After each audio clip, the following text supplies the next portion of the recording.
Welcome to Saraswati College classes. Now we are taking 12th commerce lectures, and this was the first we are looking at the screen, like bookkeeping and accountancy. Yes, it was a very important subject in a 12th board. क्योंकि basically ये scoring subject है जहाँ पे every student will get minimum I can say minimum 80, and most of the student will try for the 95 plus. So I can say कि it was a scoring subject, and in commerce bookkeeping a much important subject, and I can say कि you just concentrate and do more and more practice in bookkeeping, you will definitely get more than 95, even we can get 100 out of 100s. So it was just I can say कि you just try for the 100 out of 100, and definitely everyone will get 100 out of 100 if you follow what I will give a plan for the bookkeeping. It's a simple plan, not have any difficult something like rocket science. You just have to do a practice, and what we can say, practice makes a person perfect. Same way if you do a practice, अगर आप लोग practice करके हो book keeping का, तो you will definitely get 100 out of 100 in book keeping.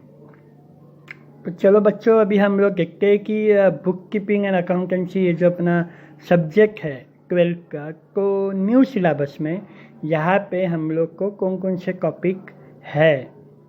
So now just you seen in the screen that the first topic is introduction to partnership and partnership final account. जैसे कि last हम लोग ने देखा का 11th में last topic था final account sole proprietor. So you will definitely know that कि what is the difference between sole proprietor and partnership.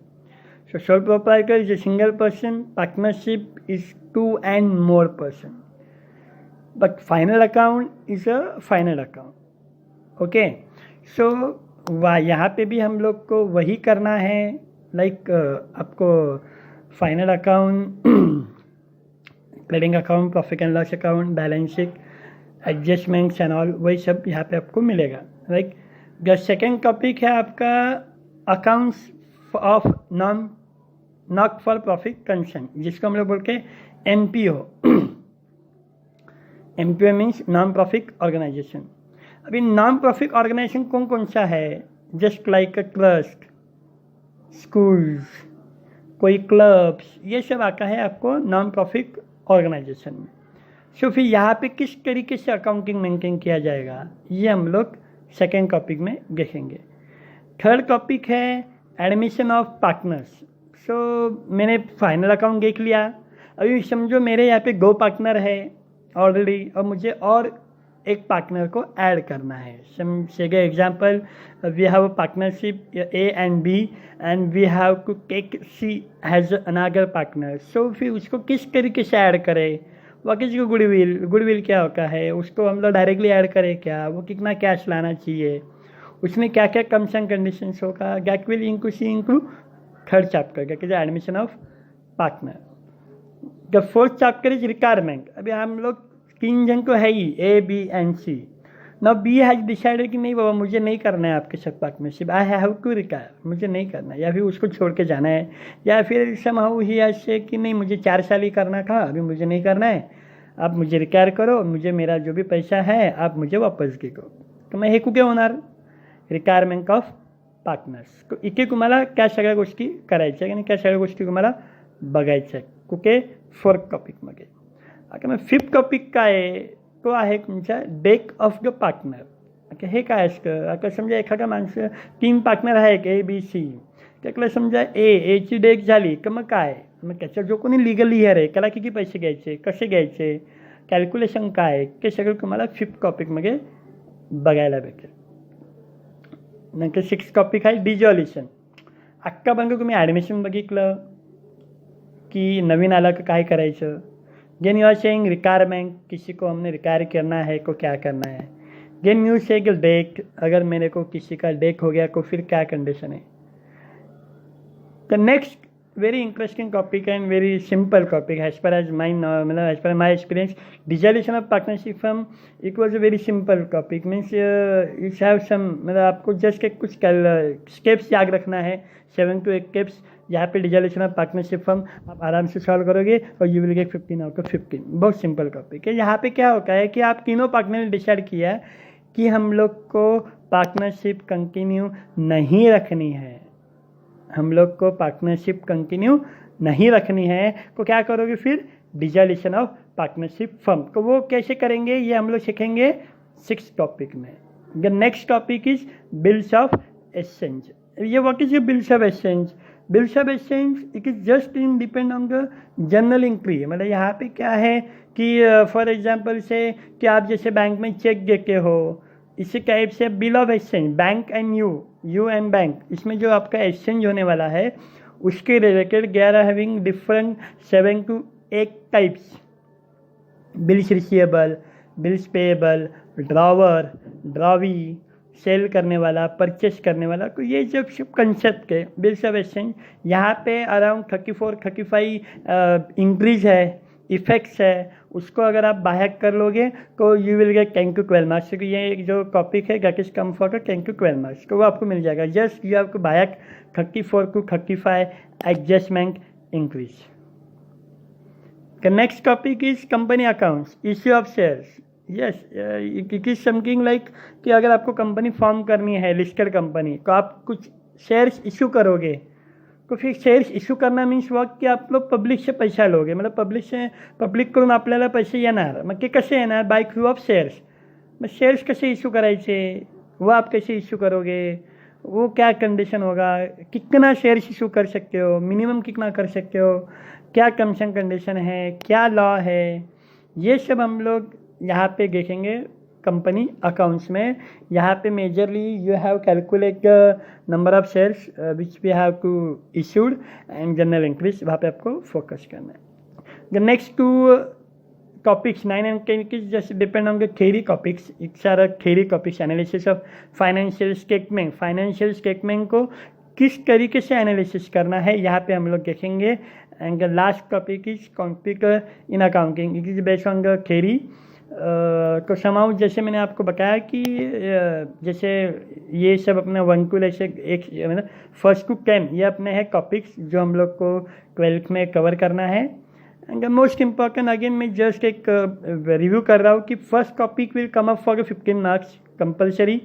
Second is again coming for the 10 to 12 marks compulsory. Out of 3, 4, 5, one question will come. That will have one question will come and that is for the 15 marks. And next 6 is compulsory question. That is also again for the 15 marks. Bills of exchange 12 marks. Company accounts again 10 to 12 marks. Again 9, 10. It is objective. Again it is weightage is 10 marks. So these are the topics for the bookkeeping, right? So this is a first subject which I have explained you, just syllabus. Okay, जैसे मैंने बताया कि book keeping scoring है को करना क्या है, मैंने बोला ना बहुत सिंपल है. Just you have to make that clarity आपको करना क्या है. जैसे कि यहाँ पे आप देख रहे हो कि 10 टॉपिक है, इसमें से जैसे मैंने बताया कि last 2 topics it is depending on the theory को लाइक इग्नोर. सो बच्चे कितने? 8 टॉपिक. अरे 8 टॉपिक जो है, एक टॉपिक्स 8 टॉपिक जे तुम्हाला आहेत त्या मागे करायचं काय आहे. आता मी तुम्हाला काय सिम्पल फॉर्म्युला आहे. सिम्पल फॉर्म्युला इज गॅट की प्रत्येक टॉपिकचे तुम्हाला 30 सम्स आणि 20 प्रॅक्टिस. मी किती सम झाले? 50 बस. तर फायनल अकाउंटचे 50 सम. MPO म्हणजे not for profit concern 50 question. Admission requirement deck 50. Dissolution 50, bills of exchange 50, company account 50. बस एवढे क्वेश्चन जर तुम्ही केले, आता 50 कसे येणार ते पण तुम्हाला सांगतो. पण असे 50 एवढे कसे करणार? Yes, simple. तुमच्या टेक्स्टबुकमध्ये ऑलमोस्ट प्रत्येक टॉपिकमध्ये 15 ते 16 सम्स दिलेले सॉल्ड. ऑलमोस्ट 15 ते 20 क्वेश्चन अनसॉल्ड आहेत जे आपण क्लासेसमध्ये सॉल्व करून घेणार आहेत. मग झाले किती? 15 आणि 20 almost it is almost 35 right. म्हणजे 35 questions is already given in your textbook. तर राहिले किती? It is just a 15 question. अगं मग हे 15 क्वेश्चन आणायचे कुठून? मग ते 15साठी आपण घेणार केस सिरीज. आपल्याकडे 4 केस सिरीज होतात. त्यावेळी प्रत्येक केस सिरीजला एक एक क्वेश्चन सॉल्व होणार. म्हणजे किती झाले परत? 4, राईट. त्यानंतर आपण काही बोर्ड्स पेपर सॉल्व करू. त्यावेळी ऑलमोस्ट आपण नाही म्हटलं की 5 ते 6 वर्षाचे आपल्याला बोर्ड पेपर सॉल्व करायचे लास्ट. अगेन ते तुमचे क्वेश्चन किती झाले? 5 ते 6. म्हणजे असं करत तुम्हाला 15 question J out of textbook आहेत ते तुम्हाला सॉल्व करायचे. आयगर की तुमच्या अपेक्षितमध्ये असतील, आयगर की तुमच्या लास्ट बोर्ड पेपरमध्ये असतील. आपण क्लासेसमध्ये मी तुम्हाला काही नवीन सम्स घेईल. म्हणजे असं करून तुमच्या टेक्स्टबुकमध्ये 35 सम्स आहेत ते तुम्हाला व्यवस्थित करायचे आहेत. आणि राहिलेले 15 जे मी तुम्हाला नंतर प्रोव्हाइड करेल, हे 15 सम म्हणजे ऑलमोस्ट हे 50 सम्स जे तुम्ही परफेक्ट केले तर not am sure but definitely 100% you will get 100 out of 100 subjective जर तुम्ही काही सिली मिस्टेक केली नाही तर. जर 50 सम केल्यानंतर 100 आउट ऑफ 100 भेटणारच, इट इज श्योर. पण समहाउ बच्चे लोग क्या करते हैं, जैसे मुझे लिखना का 1000 तो आपने एक 0 ही नहीं लिखा. मुझे अमाउंट लिखना का इनर कॉलम, मैंने आउटर कॉलम लिखा, ना कोई एडजस्टमेंट किया. So this are the some silly mistakes जो मैं आपको क्लासेस में डिटेल में प्रोवाइड करूँगा. वो अगर आप नहीं करोगे और ये 50-50 क्वेश्चन आप परफेक्टली सॉल्व करोगे, प्रैक्टिस करोगे. हाँ, again one thing you have to remember कि आपके पास ऑलमोस्ट 9 to 10 मंथ्स हैं. रिपीट कर रहा हूँ, 9 to 10 मंथ्स है. तो बस यही 9 to 10 मंथ्स में आपको ये 50-50 क्वेश्चन सॉल्व करना है. ऐसे नहीं कि आपको 15 दिन में मैंने बताया कि चलो ये 400 सम सॉल्व करो. You will almost have 10 months और 10 टॉपिक्स. हर महीने अगर एक टॉपिक के 50 क्वेश्चन अगर मैं सॉल्व कर रहा हूँ तो इट्स ओके, हो गया आपका. You will get 100 of 100 in BK 100%. Okay. So ये जस्ट हमने एक छोटा सा एक व्हिडिओ बनवला आहे की त्याच्यात तुम्हाला सिलेबस कळेल. जोपर्यंत आपले क्लासेस रेग्युलर स्टार्ट होत नाही आहेत तोपर्यंत आपण ह्या वेनी अभ्यास करूया. आणि डेफिनेटली